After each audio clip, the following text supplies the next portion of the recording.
ان الله لمع المحسنین.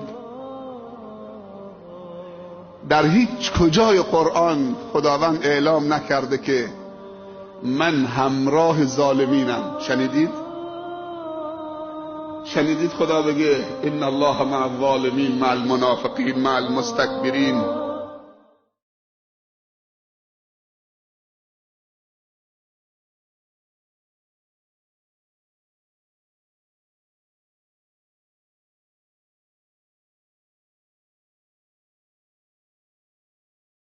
این سندیت رو به هیچ احدی نداده که کسی رو خدا حساب باز بکنه. هیچ ظالمی نمیتونه روی خدا حساب باز کنه. همونطوری که در وصف حضرت علی میگن هیچ ظالمی طمع نکرد که یک روزی حضرت علی در صفش قرار بگیره. میگن هیچ ظالمی طمع نکرد. فرقی نمیکنه، همه یاران پیامبر اینطوری بودن و هیچ مظلومی هیچ موقع ناامید نشد که یه روزی این بزرگواران پشتشو خالی بکنه. اشداء علی الکفار رحماء بینهم.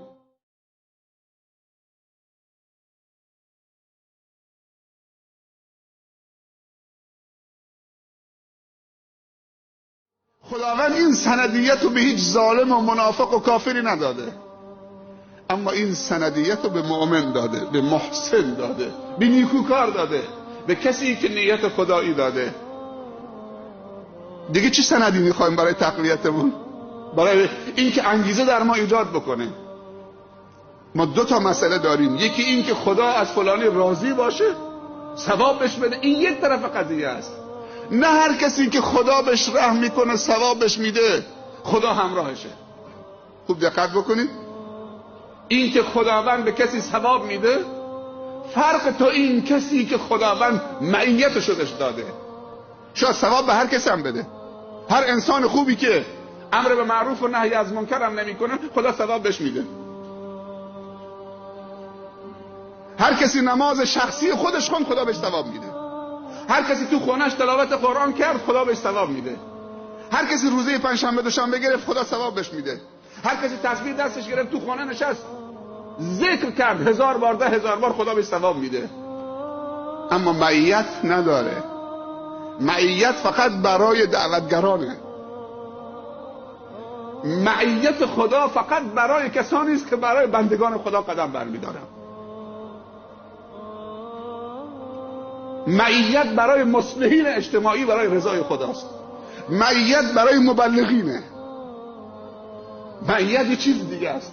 حالا این معیت تاجر دعوتگر میتونه داشته باشه، عالم دعوتگر میتونه داشته باشه، معلم دعوتگر میتونه داشته باشه، دانشجو میتونه داشته باشه، ورزشکار، هر کسی در جامعه برای رشد بندگان خدا در کنار مسائل و عبادت‌های شخصی خودش و فردی خودش داره تلاش میکنه موفقه. معیت خدا همراهشه.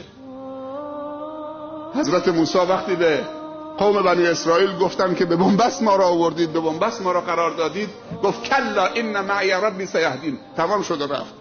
متردد نشید. کلا ان معی ربی. کلا کلمه زجره، توبیخه، دیگه این حرفا تکرار نکنید. ان معی ربی.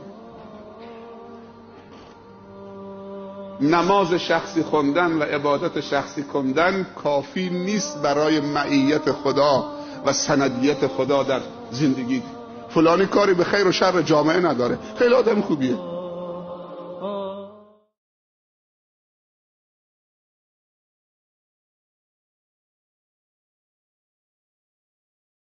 تعریف آدم خوب چیه؟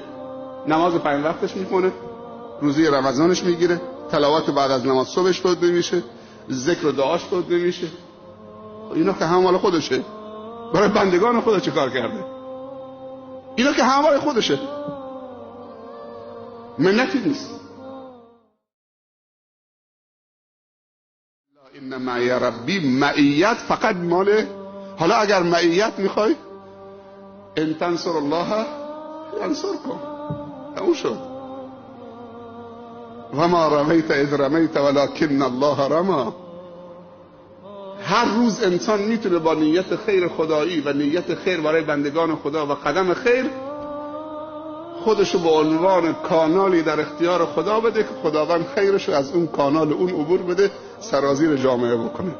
از این بهتر میشه که من و تو بشیم کانالی برای خدا که خداوند هدایت، توفیق، علم، دانش، تقوا، خوبی، خیر، انفاق از کانال ما عبور بده، به بندگانش برسانه. هر زمانی که این نیت کردی و نیت تجدید کردید، شما به عنوان کانال ماندگار خواهید شد، یا کانال خیر یا کانال شر.